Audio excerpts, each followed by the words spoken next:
Last time on the breakdown, Tony Dunst made some questionable decisions en route to losing the Aussie Millions, basically. Yeah. And well, by losing, I mean he got second place. That's pretty good. He made some money, so that's pretty cool. Anyway, we broke it all the way down. Click up here if you haven't seen that yet, and then come right back here. These are your comments. Yep. We're actually, just so you know, we're saving our favorite comment of all time, for the end of this video, so stick around for that. First of all, though, a comment we really liked, no offense to this comment, Kane Bird explained how Tony came to only have 15% of himself in this tournament. What happened was Tony had two 5K chips in his pocket. One of them fell out somewhere along the way. He thinks was actually in line to buy into the tournament, and he wasn't going to play at all. His backer, Mike McDonald, gave him $5,000 more and said, I'll just cover you. You only get 15% of yourself. And Tony agreed. So that's what happened. Thanks to Kane, he was the first of several people to point this out to us. Right. So we were wondering why Tony would have only 15%. That's really not a standard thing.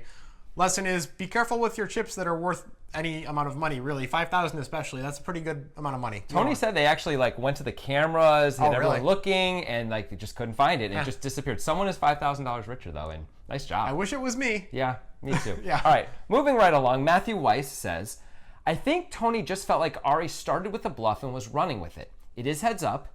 Ari's going to show up with air some percentage of the time, and most of Tony's range on the river is going to be single pair hands. Easy enough for Tony to think Ari is trying to move him off a 10 or medium pocket pair.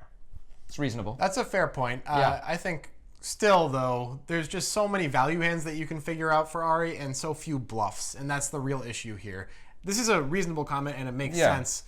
But when you really do the math of all of the different types of hands that Ari has, there's so much value. But of course, this is assuming that Ari's doing this with one pair of hands, which we know he is now. Yeah. I also want to say this whole notion of started with a bluff came up in some of the other comments too, and something you'll sometimes see Phil Hellmuth talk about. I knew he was weak on the flop. That's all I knew, that kind of a thing. Part of playing poker and being a skilled player is actually understanding how strong your opponent is now, not just how strong your opponent was then. There's lots of times when we've talked about hands, I know that we've played anyway, where we really think someone's bluffing, and then the river happens and something changes. And a card comes and the way they bet and everything, suddenly we think they got strong, and often they get lucky to get there. Yeah. But we can sometimes pick that up, and that's part of your job as a poker player, is to figure that piece out too. To be fair, Ari was striking the same pose for the whole hand. Yeah, absolutely. It was actually terrible for making the video because sometimes we use images of the players and we like them to be dynamic in some way. Yeah. Ari was just like this the whole time. Yeah, I don't know that Tony necessarily physically picked up on anything, but even if he did, that's actually not a good enough reason when you only have a 4 in your hand. Yeah. Right? You need a little more than that. All right. What else do we have? Mark Tester says, we Aussies don't smoke eucalyptus, but we do inhale eucalyptus oil, which is pretty similar. Hey, come on, Mark. I mean, come on. You're all junkies. Exactly.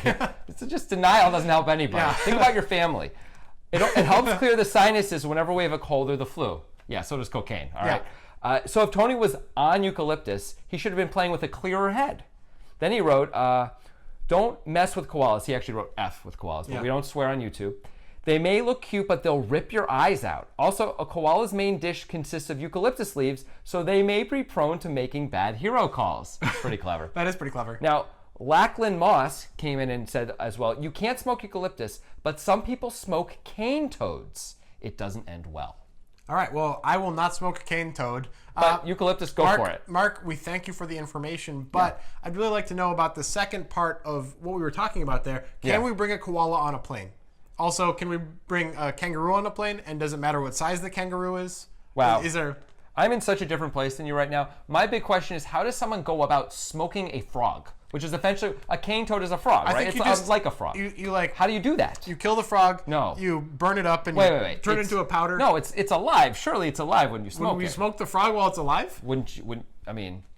Of course you smoke the frog when it's alive. You clearly have never smoked an animal before. Fair enough. I have not. I admit this. So next is probably our favorite comment of all time, right? Favorite comment ever, and this is actually not to do with this hand. It's actually to do with another video we put out, the top 5 most heartbreaking World Series of Poker moments. We didn't do a You Comment Will Respond video for that one, but this is such a great comment. It's such a good comment. We had to share it with you guys. It's about Matt Affleck, who was one of the participants in that because he had a really heartbreaking moment, as many of you will remember, against Jonathan Duhamel. Yes. So this is an excellent narrative, I would say. Indeed. It was, of course, the #1 most heartbreaking moment, in fact, so you probably all know what we're talking about. Here's what Brendan Nelson says.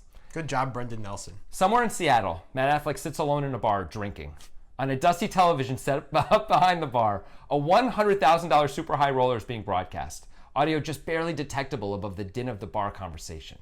Matt glances up for a brief moment, seeing Jonathan Duhamel in seat 6, opening from the hijack with King 10 of hearts. He looks away, as if scalded by the sight.